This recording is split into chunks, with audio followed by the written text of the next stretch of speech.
So there's some really interesting news coming out of Ukraine this week. When Trump won the US presidency, America was understandably split between euphoria and despair, and many assumed Ukraine was on the despair camp. But reports recently came out that suggested some officials inside Ukraine were actually celebrating a Trump victory. What's going on? You can empathize with Ukrainians who don't want Trump to win. Donald Trump has talked about stripping Ukraine of funding to defend its war against Russia, and Trump has talked about giving land from Ukraine to Russia. What Ukrainian politician could possibly endorse that?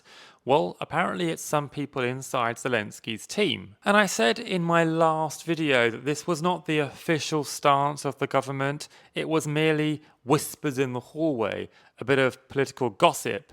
But now Zelensky himself, the leader of Ukraine, has come out and said the war will end faster under Trump. Zelensky and Trump's relationship is complicated. A few years ago, when Trump was president, he tried to get Zelensky to dig up some dirt on Joe Biden's son, Hunter Biden, in return for some extra defensive weapons. Zelensky ultimately said no, and Trump was impeached over that. US politicians were like, "Oi, don't bribe other politicians so publicly." And then, after Russia invaded Ukraine, Trump took a very cynical stance and said, "Why are we giving money to Ukraine?" Even when he wasn't president, he was influencing his Republican mates to withhold money from Ukraine.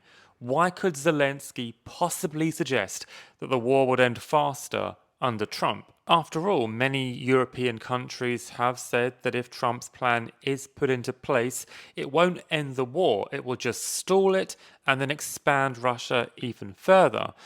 Many EU countries have said that it will embolden Russia and tell them, "Don't worry about invading your neighbors, America's never going to stick around for long."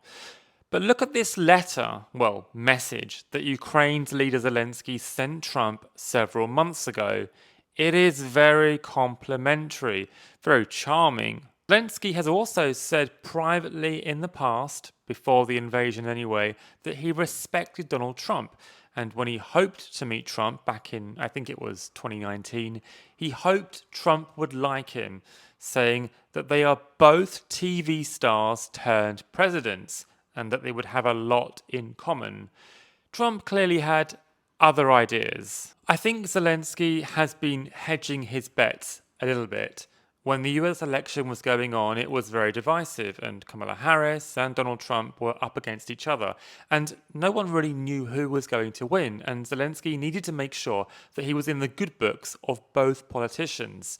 It would make no sense to gamble and endorse one over the other in case the one that he didn't endorse became president. And now that Trump is in power, Zelensky has to like him. You can't go dissing your biggest benefactor in terms of funding for the war. It just wouldn't make any sense. And here is Zelensky even wearing a shirt that has an echo of Donald Trump's motto.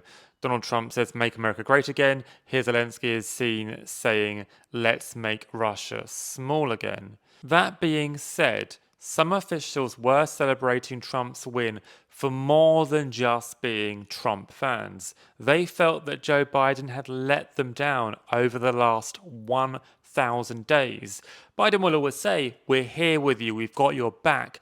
But Ukraine have faced many situations in the past where there's no weapons, no ammunition, and they are facing Russia creeping forward bit by bit. Trump's plan is dangerous and a gamble. But Joe Biden has offered no way to end the war.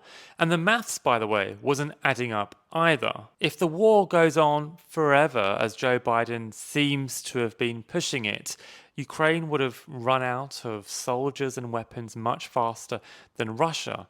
They would have then been forced onto the negotiating table at a disadvantage.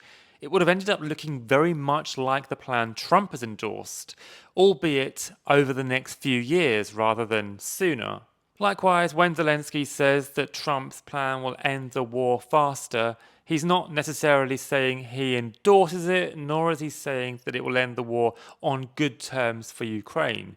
He's just saying it'll end sooner. For some Ukrainians, then, Donald Trump is just that, a dangerous gamble. But don't criticize them. For many Ukrainians, that's the only option left.